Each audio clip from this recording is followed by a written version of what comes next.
கல்லூரியில் ஆர்டிஐயில் இலவசமாக சேர்ற குழந்தைகளுக்கு ஃபீஸ் வாங்குறாங்க. மத்திய அரசின் கீழே ஆர்டிஐ ரைட் டு எஜுகேஷன் இலவச கல்வி உரிமை திட்டத்தின் கீழே 25% ஆஃப் இடஒதுக்கீடு லோக்கல் பர்சனுக்கு, வாய்ப்பு மறுக்கப்பட்ட பிரிவினருக்கும், பொருளாதார ரீதியாக மலிவடைந்தவர்களுக்கும் பக்கத்தில் இருக்கிற பிரைவேட் ஸ்கூல்ஸ் 2 கிலோமீட்டர் தொலைவில் இருக்கிற பிரைவேட் ஸ்கூல்ஸில் ஃப்ரீயாக படிக்கிறதுக்கான சான்ஸ் தான் இந்த ஆர்டிஐ அட்மிஷனுங்கிறது.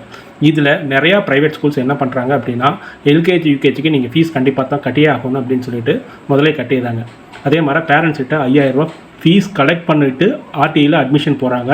எல்கேஜி யூகேஜிக்கு ஃபீஸ் வாங்கிக்கிறாங்க. அதுக்கப்புறம் ஃபஸ்ட் ஸ்டாண்டர்ட்லேருந்து 8th ஸ்டாண்டர்ட் வரலும் அட்மிஷன் ஃபீஸ் அது இதுன்னு ஃபீஸ் நிறையா வாங்குறாங்க. அதனால் நீங்கள் ஆர்டிஐ கீழே அட்மிஷன் போடுறீங்க அப்படின்னா அந்த ஸ்கூலில் முதலே ஆர்டிஐ கீழே படிக்கிற குழந்தைகளோட பேரண்ட்ஸ் கிட்ட கேட்டுட்டு போடுங்க. ஏன்னா சேர்த்ததுக்கப்புறம் மறுபடியும் ஃபீஸ் கட்டுற மாதிரி வரக்கூடாது. ஸோ ஆர்டிஐ பற்றின முழு வீடியோ நம்ம இந்த வீடியோ கீழே இருக்கிற டிஸ்கிரிப்ஷனில் கொடுக்குறோம். இதை பற்றி ஃபுல் டீட்டெயிலான வீடியோ நம்ம போட்டிருக்கிறோம் நம்ம சேனலில். அதை போய் பாருங்கள், உங்களுக்கு ஒரு ஐடியா கிடைக்கும்.